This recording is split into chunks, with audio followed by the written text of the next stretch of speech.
பஞ்சாபி தஹி பகோடா குழம்பு. இது பஞ்சாபி முறையில் செய்ததுங்க.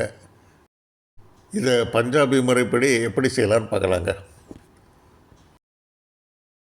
இப்போ ஒரு பாத்திரம் ஒன்று எடுத்து வச்சுக்கலாங்க. அந்த பாத்திரத்துலங்க 3/4 கப்பு கடலை மாவு போட்டுக்கலாங்க.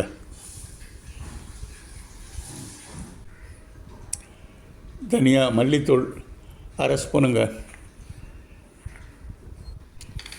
மிளகாய்த்தூள் ஒரு 3/4 ஸ்பூன் போட்டுக்கலாங்க.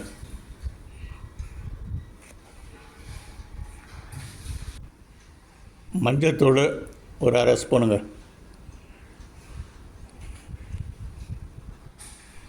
உப்பு ஒரு ஸ்பூன் போட்டுக்கலாங்க.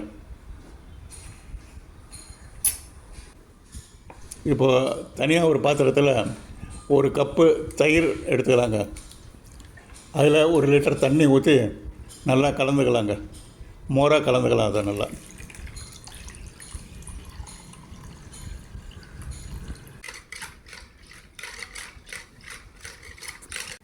இப்போ நல்லா மோராகிடுச்சுங்க. அது இந்த மோரங்க ஏற்கனவே நம்ம கடலை மாவு மசாலா பொருட்கள்லாம் கலந்து வச்சுருந்தோம். அந்த பாத்திரத்தில் ஊற்றிக்கலாங்க.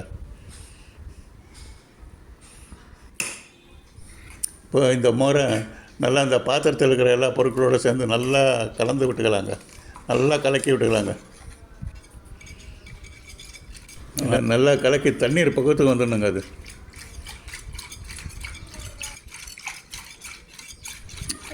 இதை அப்படியே தனியாக எடுத்து வச்சுக்கலாங்க. அடுத்து இப்போது ஒரு கடாய் ஒன்று எடுத்து அடுப்பில் போட்டுக்கலாங்க. அதில் 3 ஸ்பூனு எண்ணெய் வெஜிடபிள் அதை ஊற்றிக்கலாங்க. இந்த கடாய் நம்ம மோரெல்லாம் கலந்து வச்சோம் பாருங்கள், அது கொள்கிற அளவுக்கு கடாயாக இருக்கணுங்க. இப்போ இதில் கடுகு 3/4 ஸ்பூன் கடுகு போட்டுக்கலாங்க. கடுகு பொரிஞ்ச உடனேங்க சீரகம் 3/4 ஸ்பூன் போட்டுக்கலாங்க.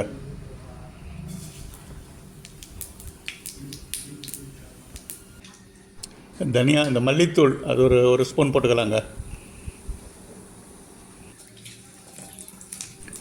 எல்லாம் நல்லா பொரிஞ்சு வதங்கட்டுங்க. நல்லா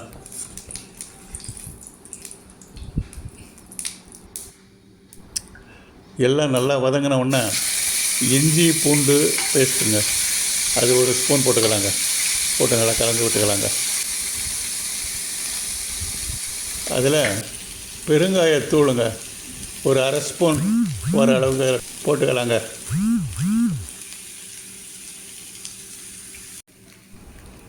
ரெண்டு பச்சை மிளகாய் கட் பண்ணி அதையும் அதில் சேர்த்துக்கலாங்க.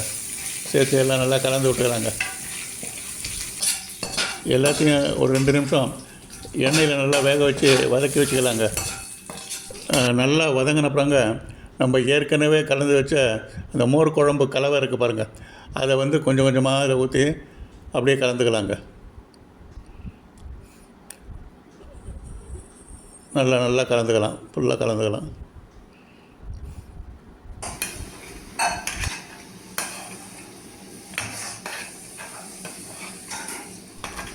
இப்போது எல்லாத்தையும் கலந்து விட்டோன்னேங்க இந்த குழம்பு கொஞ்சம் கெட்டியாகிடுச்சுங்க.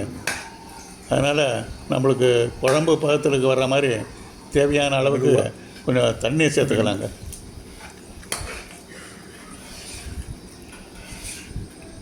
அந்த குழம்பு பதத்துக்கு சேர்த்துக்கலாங்க. தண்ணி சேர்த்துக்கலாம். நல்லா கலந்து விட்டுக்கலாம். இதை இப்படியே நல்லா கொதிக்க விடலாங்க. ஒரு 3-4 நிமிஷம் நல்லா கொதிக்கட்டுங்க.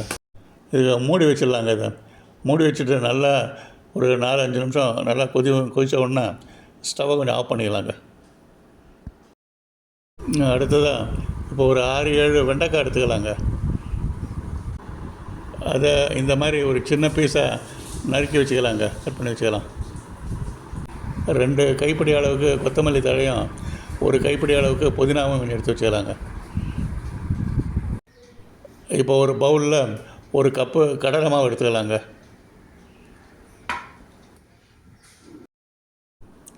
அதில் கொஞ்சமாக தண்ணி ஊற்றி அதை பேஸ்ட்டாக நல்லா கலந்துக்கலாங்க. அதை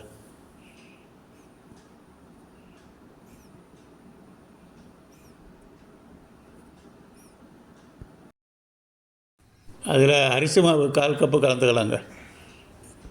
இன்னும் தண்ணி ஊற்ற வேணாங்க, இதிலேயே கலந்துக்கலாம். 1 ஸ்பூனு மிளகாத்தூள் சேர்த்துக்கலாங்க.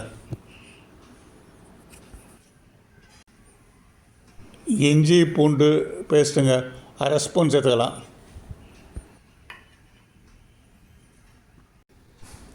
உப்பு 1/4 ஸ்பூனு. பட்டை சின்னமன் சின்ன சின்ன பீஸாக உடச்சதுங்க, அது 1/4 ஸ்பூன் போட்டுக்கலாங்க.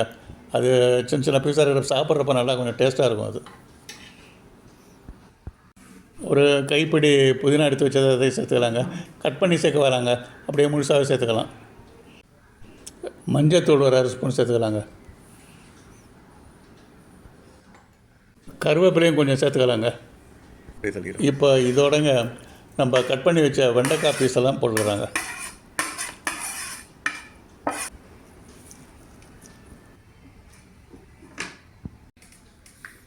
இதில் கொஞ்சமாங்க தண்ணி ஊற்றி இந்த லெவலுக்கு கலந்து வச்சுக்கலாங்க. இப்போ அடுப்பில் வானலியை வச்சுங்க, 1 கப்பு எண்ணெய் ஊற்றிக்கலாங்க.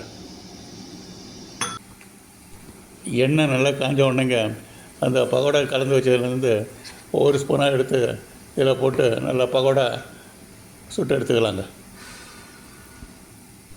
ஹீட்டை மாத்திரம் கொஞ்சம் மீடியம் ஃப்ளேம்லேயே வச்சுக்கலாங்க. வெண்டைக்காய் பகோடா நல்லா மணக்குதுங்க.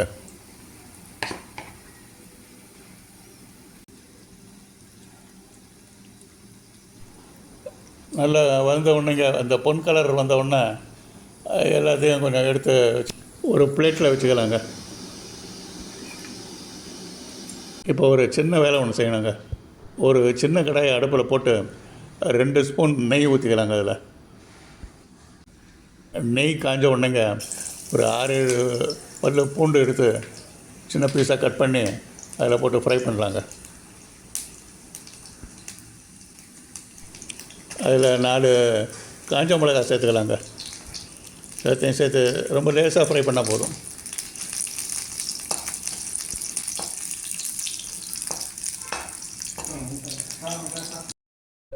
இப்போ நம்ம செய்ததை நம்ம ஏற்கனவே செய்து வச்சுருந்த தகி குழம்பு அதில் அப்படியே ஊற்றிடலாங்க.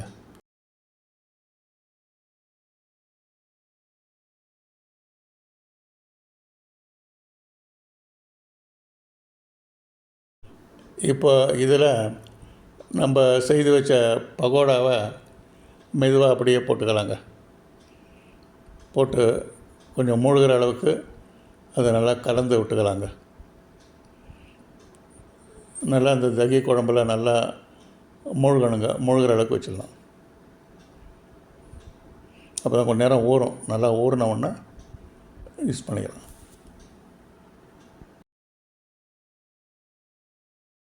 கொத்தமல்லி தழைகளையும் மேலே துவைக்கலாங்க. இப்போது இந்த வெண்டைக்காய் பக்கோடா மோர் குழம்ப சாதத்தோடு கலந்து சாப்பிட்டு பார்க்கலாமா?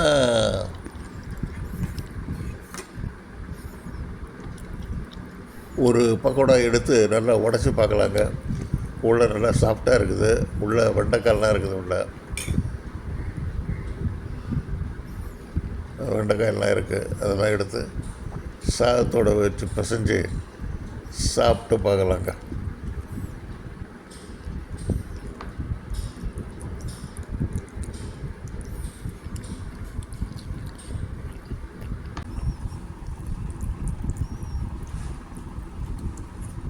ஒரு புது மாதிரியான நல்ல டேஸ்ட்டுங்க. ஃபஸ்ட் கிளாஸாக இருக்குது, நல்லாயிருக்கு.